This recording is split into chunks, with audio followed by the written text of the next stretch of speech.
If you have relationship problems, I can't help you. If you're trying to grow a mustache, I have some inspo. So in honor of Movember, here are the top 5 animal moustaches. The Ime mustache toad is truly extraordinary. They're the only amphibian we know of that possesses facial furniture, and those spiky little protrusions give off some serious goth vibes, but they lose points for using them as offensive weapons in breeding season.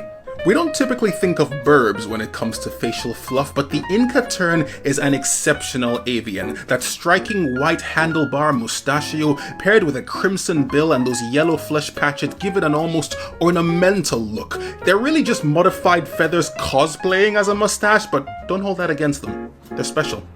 Now, when it comes to lip foliage, the walrus is the stud of stubble. Those wiry whiskers are super practical for finding clams and crustaceans, and paired with those tusks, they give it a primal, rugged appearance. It's not the most dense mustache, but like its owner, it's thick, and it gets a reaction.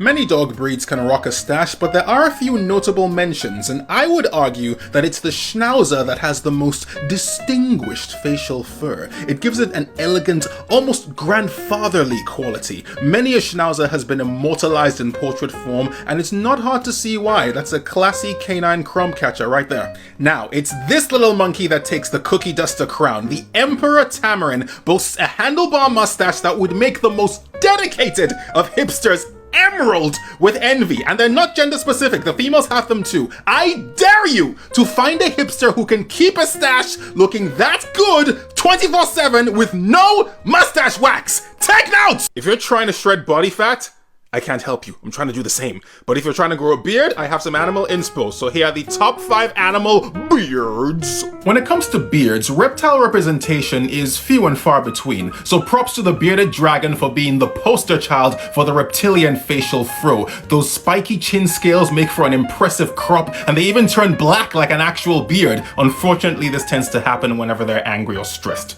This little piggy is not about style. I mean, just look at this unkempt trash stash. But what it lacks in neatness, the bearded pig more than makes up in volume. I mean, this is a full, thick, generous beard. This scruffy swine has chosen to prioritize quantity over quality. And bless his heart, it's kind of working for him. Lions have manes, but tigers have beards, and it's this specific subspecies, the Sumatran tiger, that sports the floofiest facial fluff of all tigers. They've got these salt and pepper sidebars that just pop. They made this look good long before hipsters ever did.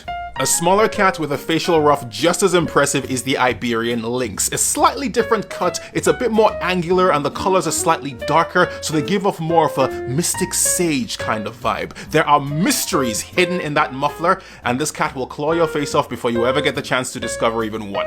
If you didn't see this coming, you need glasses, because the Markhor and all wild goats by proxy are the kings of the chin curtain. They held the copyright on the goatee long before humans appropriated that style. Also, full disclosure, I'm a Capricorn, so I am completely biased when I say that when it comes to the facial mullet, this wild goat is the goat.